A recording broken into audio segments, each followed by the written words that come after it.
students, welcome back to Silent Learning. It's me, Sri Bhama SB. മക്കളെ, ഇതാ നിങ്ങളുടെ പരീക്ഷയല്ലേ, public exam ഒക്കെ ഇതാ ഡേറ്റും വന്ന് കാര്യങ്ങളൊക്കെ വന്ന് ഇപ്പോൾ നാളെ ഇന്ന് പറഞ്ഞിട്ട് ഇരിക്കുകയാണ്. അപ്പോൾ ദിവസം ഒന്നും ഇല്ല, എന്ന് പറയുമ്പോഴേക്കും നിങ്ങളുടെ പരീക്ഷയായി, നമ്മുടെ ബേസിക് സയൻസിന്റെ എക്സാമിന്റെ ഊഴാവാനായി. അപ്പോൾ അതുകൊണ്ട് തന്നെ നിങ്ങൾ എന്ത് ചെയ്യണം, ഇനി അങ്ങോട്ടേക്ക് പഠിക്കേണ്ടത് ക്വസ്റ്റ്യൻസുകളായിരിക്കണം. ഇമ്പോർട്ടൻറ്റ് ക്വസ്റ്റ്യൻസുകൾ പഠിച്ചു പോയിട്ട് കാര്യമുള്ളൂ.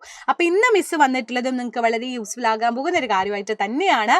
നിങ്ങൾക്ക് ഇമ്പോർട്ടൻ്റ് ആയിട്ടുള്ള ക്വസ്റ്റ്യൻസുകൾ നമ്മൾ ഡിസ്കസ് ചെയ്യാൻ വേണ്ടിയിട്ട് പോവാണ്. റെഡി? അപ്പോൾ ഒന്നാമത്തെ ക്വസ്റ്റ്യനിലോട്ട് മിസ് പോവാണ്. മക്കളെ, രണ്ട് പാർട്ടും പഠിക്കണേ. ഫസ്റ്റ് ടെക്സ്റ്റും സെക്കൻഡ് ടെക്സ്റ്റും പഠിക്കുക, കാരണം രണ്ടും ഈക്വലി ഇമ്പോർട്ടൻ്റ് ആണ്. ലാസ്റ്റ് പാർട്ടിൽ നിന്ന് കുറച്ച് വെയിറ്റേജ് കൂടുതൽ ഉണ്ടെങ്കിലും ഫസ്റ്റ് പാർട്ടിൽ നിന്നും ക്വസ്റ്റ്യൻസ് ചോദിക്കാം. സോ നിങ്ങൾ മറന്നു പോകാൻ സാധ്യതയില്ല. ഫസ്റ്റ് പാർട്ടിലെ കുറച്ച് ക്വസ്റ്റ്യൻസുകൾ ഫസ്റ്റ് തന്നെ ഡിസ്കസ് ചെയ്യാം. അപ്പോൾ നിങ്ങൾ ഇതൊന്നും മറന്നേ പോകരുത്, ഇതൊക്കെ ഓർത്തെടുത്ത് റിവൈൻഡ് ചെയ്ത് പഠിക്കാം കേട്ടോ. ഫസ്റ്റ് ക്വസ്റ്റ്യൻ നോക്കിക്കോ. ഭക്ഷ്യവസ്തു അതിൽ അടങ്ങിയിട്ടുള്ള ആസിഡ് ഏതെന്നാണ് ക്വസ്റ്റ്യൻ. ഡാഷ് ആസിഡ് ഏതിലാ? മാലിക് ആസിഡ് ഏതാണ് അടങ്ങിയിട്ടുള്ളത്? പുളിയിൽ ഏത് ആസിഡാണ്? സിട്രിക് ആസിഡ് ഏതിലാണ്? മോര് ഏതിലാണെന്നാണ് ഫസ്റ്റ് ക്വസ്റ്റ്യൻ. ആൻഡ് ആസിഡുകളുടെ 3 പ്രത്യേകത എഴുതാനും പറഞ്ഞിട്ടുണ്ട്. പറയടാ മക്കളെ, മാലിക് ആസിഡ് ഏതിലാ കാണുന്നേ? ഞാൻ പഠിപ്പിച്ചെന്നത് ഓർമ്മയുണ്ടോ? തീരമേ തീരമേ നീറുമല കടലാഴമേ. നമ്മുടെ ഫഹദ് ഫാസിലെ മാലിക് സിനിമ ആലോചിക്കുക. മാലിക് സിനിമയിൽ ഫഹദ് ഫാസിൽ എന്ത് പിടിച്ചാണ് നിൽക്കുന്നത്? ആപ്പിള് പിടിച്ചാണ് നിൽക്കുന്നത്. So it is apple. ടാമറിഞ്ചല ഞാൻ പറഞ്ഞില്ലേ, ചാച്ചാന്ന് പഠിച്ചാൽ മതി പറഞ്ഞില്ലേ, ചാച്ചാന്ന് പഠിക്കുക. അപ്പൊ ടാമറിഞ്ച് ഒരു ചാച്ചാ തരുന്നു. അപ്പൊ ടാമറിഞ്ച ടാറ്റാറിക് ആസിഡ് പഠിച്ചു വെച്ചു അല്ലേ. ആൻഡ് അടുത്തത് ഏതാ? Citric acid. സിട്രിക് ആസിഡ് ഏതിലാ മക്കളെ? ലെമണിലാണ്. LC എന്ന് പഠിച്ചു വെക്കാൻ മിസ് പറഞ്ഞു തന്നിട്ടുണ്ടായിരുന്നു. കേർഡിൽ അടങ്ങിയിട്ടുള്ളത് ലാക്റ്റിക് ആസിഡ് അല്ലേ. ഇങ്ങനെ പല രീതിയിൽ ആസിഡുകൾ അടങ്ങിയിട്ടുണ്ട്. മോരത്തൈല ലാക്റ്റിക് ആസിഡ് അടങ്ങിയിരിക്കുന്നു, വിനാഗിരിയിൽ അസറ്റിക് ആസിഡ് അടങ്ങിയിട്ടുണ്ട്, ആൻഡ് വാളംപുളിയിൽ ടാറ്റാറിക് ആസിഡ്, ആപ്പിളിലെ മാലിക് ആസിഡ്, നെല്ലിക്കയിലെ അസ്കോർബിക് ആസിഡ്. ഇതും ചോദിക്കാം കേട്ടോ, ഏത് വേണേലും ചോദിക്കാം. ആൻഡ് ടൊമാറ്റോയിൽ ഓക്സാലിക് ആസിഡ്. അതാലോചിക്കാൻ സിമ്പിൾ ആണ്. ഞാൻ പറയാറുണ്ട് എപ്പോഴും, എടാ പഠിക്കണം കേട്ടോ, പരീക്ഷയാണ് കേട്ടോ, നാളെ ബേസിക് സയൻസ് ആണ് കേട്ടോ എന്ന് പറയുമ്പോൾ ഒരു ടോ ഉണ്ട് അല്ലേ. ആ ടോ എന്ന് പറയുന്നൊരു വേർഡ് മനസ്സിലാലോചിക്കുക. So tomato for oxalic acid, to. സെറ്റല്ലേട്ടോ, റെഡി അല്ലേട്ടോ? അപ്പൊ അങ്ങനെയാണെങ്കിൽ അടുത്ത ക്വസ്റ്റ്യനിലോട്ട് മിസ് പോവാണ്. അപ്പൊ ആസിഡുകളുടെ സ്പെഷ്യാലിറ്റി ചോദിച്ചിട്ടുണ്ടായിരുന്നു. അതൊക്കെ എന്തും പറയാം കേട്ടോ. ആസിഡിന്റെ സോർ ടേസ്റ്റ് ആണ് അല്ലേ, പുളി രുചിയാണ്. നമ്മൾ ആസിഡ് കഴിക്കുമ്പോൾ സോർ ടേസ്റ്റ്. അതേപോലെ തന്നെ ആസിഡ് ലിറ്റ്മസ് പേപ്പറിൽ എന്ത് കളർ ചേഞ്ച് കാണിക്കുന്നു എന്ന് എൻ്റെ മക്കൾക്കറിയാം. എങ്ങനെയാ മക്കളെ കാണിക്കാൻ പറ? ആസിഡ് നീല ലിറ്റ്മസ് പേപ്പർ ചുവപ്പാവുന്നത് ABR. ആസിഡിലെ ബ്ലൂ ലിറ്റ്മസ് പേപ്പർ റെഡ് ആയിട്ട് മാറുകയാണ് ചെയ്യാന്നറിയാം. സോ ആസിഡിലാണ് ബ്ലൂ ലിറ്റ്മസ് പേപ്പർ റെഡ് ആവുന്നത് നമുക്കറിയാം. ബേസിലാണെന്നുണ്ടെങ്കിലോ RB² എന്ന് വെച്ചാൽ RBB എന്ന് വെച്ചാൽ റെഡ് ലിറ്റ്മസ് പേപ്പർ ബ്ലൂ ആകുന്നത് ബേസിലാണെന്ന് മക്കൾക്കറിയാം അല്ലേ. റെഡ് ബ്ലൂ ആകുന്നത് ഇത് പഠിച്ചു വെക്കണേ, ഇത് മറന്നേ പോവരുത്. ആസിഡില് എന്താവുന്നു? ബ്ലൂ ലിറ്റ്മസ് പേപ്പർ റെഡ് ആയിട്ടാണ് മാറുക. ഇതും സാധനം ഒപ്പം തന്നെ പഠിച്ചു വെക്കണേ, ഇത് പ്രധാനപ്പെട്ടതാണ്.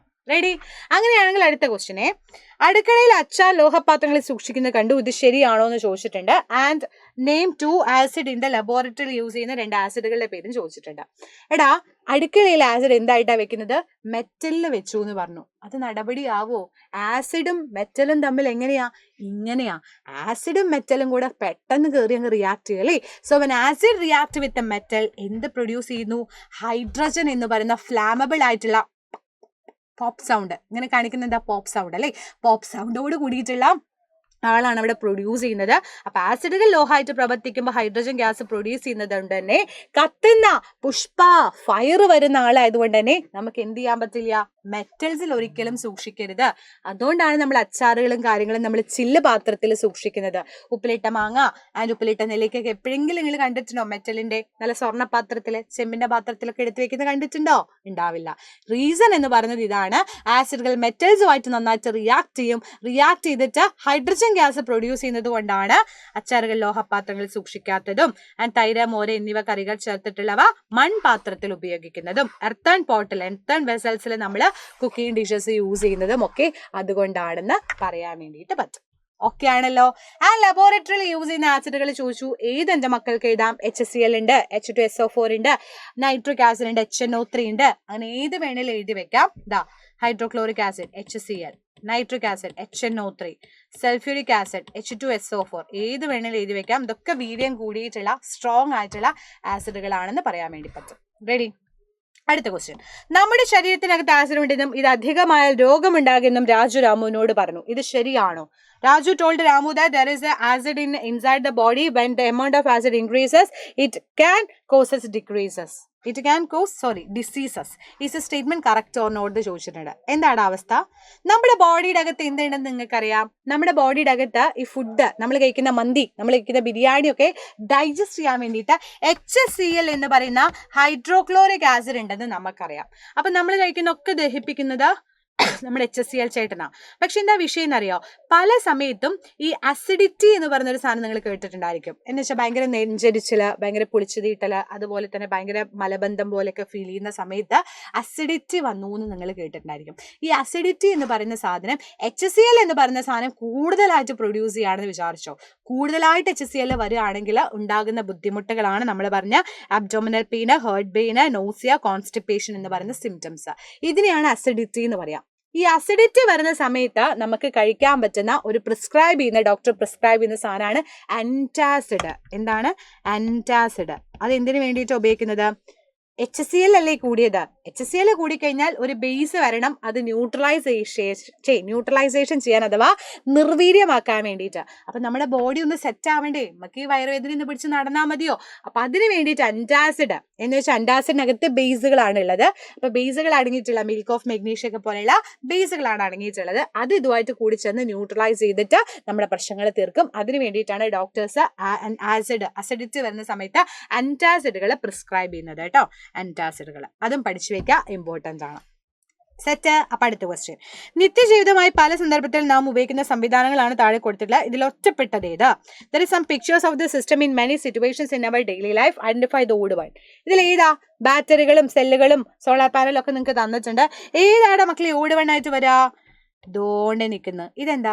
ഇൻസുലേഷൻ ടേപ്പ് അല്ലെ. ഇൻസുലേഷൻ ടേപ്പ് പോലെയുള്ള സാധനങ്ങളാണ് അതിൽ ഒറ്റപ്പെട്ട് നിൽക്കുന്നത്. എന്തുകൊണ്ട്? ബാക്കിയൊക്കെ നോക്കുക. വൈദ്യുത സെല്ല്, ജനറേറ്റർ, സോളാർ സെല്ല്, ഇതൊക്കെ വൈദ്യുതി കടത്തിവിടുന്ന വൈദ്യുത സ്രോതസ്സുകളാ. ഈ ടേപ്പ് ഒന്നും ഒരിക്കലും എന്ത് ചെയ്യില്ല, ഈ ടേപ്പുകളൊന്നും ഒരിക്കലും ഇതേപോലെ വൈദ്യുതി കടത്തിവിടുന്ന ആളുകളല്ല. സോ അത് ഓഡ് വൺ ആണ്. You know that electric cell and generator, solar cells etcetera ഒക്കെ എന്ന് പറയുന്നത് എന്താണ്? ഇലക്ട്രിസിറ്റി നന്നായിട്ട് കടത്തിവിടുന്ന സോഴ്സുകളാണ്. So we can say that it is എന്താണ്? ഇലക്ട്രിസിറ്റി പാസ് ചെയ്യുന്ന സോഴ്സസ് ഓഫ് എനർജി ആണെന്ന് പറയാൻ വേണ്ടി പറ്റും. എങ്കിൽ അടുത്ത ക്വസ്റ്റ്യനെ, on the following which is an open circuit. ഇതിൽ ഏതാണ് തുറന്ന സർക്യൂട്ട് എന്നാണ് ക്വസ്റ്റ്യൻ. ഫാൻ കറങ്ങുന്നു, കേടായ സ്വിച്ച് ഓൺ ചെയ്യുന്നു, മിക്സി പ്രവർത്തിക്കുന്നു, ബൾബ് പ്രകാശിക്കുന്നു. ഏതാണ് മക്കളെ ഇതില് തുറന്ന സർക്യൂട്ട് വരാ? കേടായ ബെല്ലിന്റെ സ്വിച്ച് ഓൺ ചെയ്യാം അല്ലെ. കേടായിട്ടുള്ള ഒരു സാധനത്തിന് ഓൺ ചെയ്യുന്ന സാധനമാണ് തുറന്ന സർക്യൂട്ട്. ബാക്കിയൊക്കെ എന്താണ്? ബൾബ് കത്തുന്നുണ്ട്, ഫാന് കറങ്ങുന്നുണ്ട്, അതൊക്കെ ക്ലോസ്ഡ് ആയതുകൊണ്ടല്ലേ. ക്ലോസ് ചെയ്ത് കഴിഞ്ഞാല് എല്ലാം സെറ്റാക്കി റെഡിയാക്കി വെച്ചാൽ മാത്രമേ അത് പ്രവർത്തിക്കുള്ളൂ അല്ലെ. ഇതിപ്പോ കേടായ സാധനം ആയതുകൊണ്ട് അതാണ് ഓപ്പൺ സർക്യൂട്ട് എന്ന് നമുക്ക് പറയാൻ വേണ്ടിയിട്ട് പറ്റും. സെറ്റാണെന്ന് വിചാരിക്കുന്നു. അങ്ങനെയാണെങ്കിൽ അടുത്ത question, draw the simple off switch on and of position. കണ്ടോ? സ്വിച്ച് ഓൺ ചെയ്യാനും ഇതുണ്ടോ, നമ്മുടെ സ്വിച്ച് ഈ ഭാഗത്തുണ്ട്. ഓൺ ചെയ്യുന്ന ഓഫ് ചെയ്യുന്ന രീതിയിൽ ചിഹ്നങ്ങൾ വരയ്ക്കാൻ എൻ്റെ മക്കളോട് പറഞ്ഞിട്ടുണ്ട്. ഇത് ബൾബിന്റെ ചിത്രമാണെന്ന് അറിയാം. ബൾബ് മഞ്ഞ ബൾബ് പ്രകാശിക്കുന്ന നമ്മുടെ മഞ്ഞ ബൾബ് അല്ലെ. ആൻഡ് ഇവിടെ നമ്മുടെ ബാറ്ററി ആണെന്ന് ഇത് നിങ്ങൾക്കറിയാം. This is battery and this is bulb. ഇനി നമുക്ക് വേണ്ടത് സ്വിച്ച് ഓൺ ആൻഡ് ഓഫ് രീതിയിൽ ചെയ്യാം. ഓൺ ചെയ്യാന്ന് പറയുന്ന സമയത്ത് ഇതേപോലെ ആയിരിക്കും ഈ ഒരു പൊസിഷൻ അല്ലേ. നമ്മൾ ഇങ്ങനെയാണ് വരയ്ക്കുക. ഓഫ് ചെയ്യാന്ന് പറയുമ്പോൾ ഇതാണോ ഇങ്ങനെ ഒരു സാധനം, ഇങ്ങനെ ഒരു വലിക്കുക. നമ്മൾ ഈ ഫ്യൂസ് ഒക്കെ വലിക്കൂലേ, അതേപോലെ ഒരു വലിവ് മുകളിലോട്ട് കൊടുക്കുകയാണെങ്കിൽ അതാണ് ഓഫ് ചെയ്യാനുള്ള സാധനം. അപ്പൊ സ്വിച്ച് ഓഫ്. ചാലക കമ്പിക്ക് നമ്മൾ ഇങ്ങനെ ജസ്റ്റ് ഒരു വര മാത്രം വരഞ്ഞാൽ മതി, അതാണ് അതിന്റെ സിമ്പല്. സെൽ എന്ന് റെപ്രസെന്റ് ചെയ്യുമ്പോൾ രണ്ട് ടീകൾ, ഒരു വലിയ ടീ, ഒരു കുഞ്ഞൻ ടീ, ഒരു വലിയ ടീ. ആൻഡ് ബാറ്ററി എന്ന് പറയുമ്പോൾ അത് എല്ലാം കൂടെ കൂടിയിട്ടുള്ള ഒരു 4 വരകൾ എൻ്റെ മക്കൾ വരയ്ക്കുക. ഒരു വലിയ ടീ, പിന്നെ ഒരു കുഞ്ഞിട്ടി, അത് കഴിഞ്ഞിട്ട് ഒരു വലിയ ടീ, വീണ്ടും പിന്നെ ഒരു കുഞ്ഞിട്ടി, അങ്ങനെ വരയ്ക്കുക കേട്ടോ. ആൻഡ് പ്രകാശിക്കാത്ത ബൾബാണെങ്കിൽ പ്രകാശിക്കില്ല, ഇൻഡു ചെയ്യുക. ദാറ്റ് മീൻസ് ഇവിടെ നമ്മൾ ഇൻഡു കൊടുക്കുകയാണ് ചെയ്യുന്നത്. പ്രകാശിക്കുന്ന ബൾബാണെങ്കിൽ നല്ല പ്രകാശം വരച്ചു കൊടുക്കുക. അങ്ങനെ നമുക്ക് ഓരോന്നിൻ്റെയും ചെയ്യാം. ഇങ്ങനെ ഇതിന് മാത്രം നല്ല ഇഷ്ടംപോലെ സാധനങ്ങളുണ്ട്. ബസറിൻ്റെ ആണെന്നുണ്ടെങ്കിൽ ഇതേപോലെ ഒരു വട്ടം വരച്ചിട്ട് അതേപോലെ ഒരു വരച്ചു കൊടുക്കുക. ആൻഡ് മിനി മോട്ടർ ആണെങ്കിൽ M എന്ന് എഴുതാം. മിനി മോട്ടർ പേര് തന്നെ ഉണ്ട്, M എന്ന് എഴുതി വെക്കുക. ലെഡ് എന്ന് പറയുന്ന സമയത്ത് ഒരു ആരോ ഇട്ട് കൊടുക്കുക. അത് കഴിഞ്ഞിട്ട് ഒരു T വരച്ചു കൊടുക്കുക. ഇതാണ് നമ്മുടെ ലെഡിന്റെ ബൾബ് ഉണ്ടല്ലോ, കുഞ്ഞ് ലെഡ് ബൾബ് ഇല്ലേ, അത് കാണിക്കാൻ വേണ്ടിയിട്ട്. അപ്പൊ ഇങ്ങനെ ഒരുപാട് സിമ്പിൾസ് പഠിക്കാനുണ്ട്. ഇത് വളരെ പ്രധാനപ്പെട്ടിട്ടുള്ള ക്വസ്റ്റ്യൻസ് ആണ്. അപ്പൊ അതൊക്കെ പഠിച്ചു വെക്കാം കേട്ടോ. അപ്പൊ അടുത്ത ക്വസ്റ്റ്യന്, കല്യാണ വീടുകളിൽ ജനറേറ്റർ ഉപയോഗിക്കുന്നത് ശ്രദ്ധിച്ചാണല്ലോ. ഇത്തരം അവസരങ്ങളിൽ നടക്കുന്ന ഊർജ്ജ മാറ്റം ഏത്? ജനറേറ്റർ യൂസ് ചെയ്യുന്ന സമയത്തുണ്ട് എനർജി ചേഞ്ച് ഏതാണെന്ന് ചോദിച്ചു. വൈദ്യുതോർജ്ജം പ്രകാശോർജാവാണോ, രാസോർജ്ജം യാന്ത്രികോർജ്ജം, പിന്നെ വൈദ്യുതോർജാവാണോ, രാസോർജ്ജം വൈദ്യുതോർജ്ജം പ്രകാശോർജാവാണോ, രാസോർജ്ജം വൈദ്യുതോർജാവാണോ? ഏതാണ് മക്കളെ വരുന്നത്? സിമ്പിൾ. രാസോർജ്ജം ആദ്യം യാന്ത്രികോർജ്ജം, പിന്നെ അങ്ങോട്ടേക്ക് വൈദ്യുതോർജ്ജം. കാരണം ജനറേറ്ററുകൾ എന്ന് പറയുന്നതിനകത്ത് കെമിക്കൽസ് ഉണ്ടെന്ന് നമുക്കറിയാം അല്ലെ. കെമിക്കൽസ് യൂസ് ചെയ്തിട്ട് ആദ്യം അത് എന്ത് ചെയ്യും? ആ മെഷീൻസ് പ്രവർത്തിക്കും, യാന്ത്രികോർജ്ജാവും. പിന്നെ ആ മെഷീൻസ് പ്രവർത്തിച്ച് തുടങ്ങിയിട്ടാണ് നമ്മൾ അതിനെ ഇലക്ട്രിസിറ്റി ആക്കി മാറ്റുന്നത് അല്ലേ. നോക്ക്, പെട്രോള്, ഡീസല്, മണ്ണെണ്ണ തുടങ്ങിയിട്ടുള്ള ഫ്യൂവൽസ് ആണ് നമ്മൾ അതിൽ യൂസ് ചെയ്യുക. അപ്പൊ അങ്ങനെയുള്ള സാധനങ്ങൾ ഉപയോഗിക്കുമ്പോൾ അവിടെ എന്താണ്? രാസോർജ്ജം വരും. എന്നിട്ട് മെഷീൻസ് പ്രവർത്തിക്കും, ടോം ടോം ടോ എന്ന് പറഞ്ഞിട്ട് ജനറേറ്റർ വർക്ക് ചെയ്യാൻ തുടങ്ങും. എന്നിട്ട് അവിടെ വരുന്നതാണ് ഇലക്ട്രിസിറ്റി. ആ ഇലക്ട്രിസിറ്റി ഉപയോഗിച്ചിട്ടാണ് നമ്മുടെ കല്യാണ വീടുകളിൽ ഡാൻസും പാട്ടൊക്കെ ചെയ്യുന്ന സമയത്ത് ഇലക്ട്രിസിറ്റി വരുന്നത് അല്ലേ. സോ കെറോസിൻ, ഡീസൽസ് ഒക്കെ യൂസ് ചെയ്യുന്നു. അങ്ങനെ chemical energy first, mechanical energy and then last electrical energy ആയിട്ട് കൺവേർട്ട് ചെയ്യാണ് ചെയ്യുന്നത്. സെറ്റ് ആണല്ലോടാ, റെഡി ആണല്ലോ. അങ്ങനെയാണെങ്കിൽ നെക്സ്റ്റ് ക്വസ്റ്റ്യൻ, സമതല ദർപ്പണത്തിൽ പ്രതിബിംബം കാണുന്നത് ഇങ്ങനെയാണല്ലോ, ഈ പ്രതിഭാസത്തിന് പറയുന്ന പേരെന്താ? എടാ നോക്കടാ, മഴാന്ന് ഞാന് മര്യാദയ്ക്ക് എഴുതി വെച്ച നമ്മുടെ മഴ തല തിരിഞ്ഞ് ഈ അവസ്ഥയിലോട്ട് വരികയാണെങ്കിൽ അതിനെ നമ്മൾ എന്താടാ പറയാ? അതാണ് ലാറ്ററൽ ഇൻവേർഷൻ അല്ലെങ്കിൽ പാർശ്വിക വിപര്യം എന്ന് പറയാ. എന്ന് വെച്ചാൽ പ്രതിബിംബങ്ങള് ഓപ്പോസിറ്റ് ഡയറക്ഷനിൽ കാണാം. ഞാൻ ലെഫ്റ്റ് ഹാൻഡ് കൊടുത്താൽ റൈറ്റ് ഹാൻഡ് ആയിരിക്കും കാണാം, റൈറ്റ് ഹാൻഡ് കൊടുത്താൽ ലെഫ്റ്റ് ഹാൻഡ് ആണ് പ്ലെയിൻ മിററിൽ കാണാന്നുണ്ടെങ്കിൽ അതാണ് ലാറ്ററൽ ഇൻവേർഷൻ. അതുകൊണ്ടാണ് ആംബുലൻസിന്റെ ഫ്രണ്ടിൽ എപ്പോഴും ആംബുലൻസ് എന്ന് തലതിരിച്ച് എഴുതിയിട്ടുള്ളത്. കാരണം നമ്മൾ ഇത് വായിക്കുമ്പോൾ നമ്മുടെ ഫ്രണ്ടിൽ പോകുന്ന വണ്ടികൾക്ക് അത് വായിക്കണം എന്നുണ്ടെങ്കിൽ തലതിരിച്ച് എഴുതണം. പ്ലെയിൻ മിററിൽ തലതിരിച്ചല്ലേ കാണാം, അതാണ് ലാറ്ററൽ ഇൻവേർഷൻ. സെറ്റ് ആണല്ലോ. സോ ഫസ്റ്റ് പാർട്ടിലേ നിങ്ങൾ മറന്നു പോയിട്ടുള്ള കുറേ ചാപ്റ്റേഴ്സ് ഉണ്ട്, അതൊക്കെ മിസ് ഒന്ന് പൊടുതട്ടിപ്പെടുത്തിട്ടുണ്ട് കുറേയൊക്കെ കാര്യങ്ങൾ. അപ്പൊ ഇനിയും ഒരുപാട് കാര്യങ്ങൾ നിങ്ങൾക്ക് പഠിക്കാനുണ്ട്. അത് പോകെ നമ്മൾ മാരത്തോണിലും കാര്യങ്ങളൊക്കെ ഡിസ്കസ് ചെയ്യും. സോ ലൈവുകളൊന്നും സ്കിപ്പ് ചെയ്യാതെ തന്നെ കാണാം. അടിപൊളിയായിട്ട് ലൈവിലും കാര്യങ്ങളും വരാം, നമുക്ക് കുറേ കാര്യങ്ങൾ പഠിക്കാം. സോ എൻ്റെ മക്കൾക്ക് എല്ലാവർക്കും, എക്സാം പോകുന്ന എല്ലാവർക്കും all the very best. Set ആക്കുക, റെഡി ആക്കുക. Good luck dears. Bye bye, see you dears.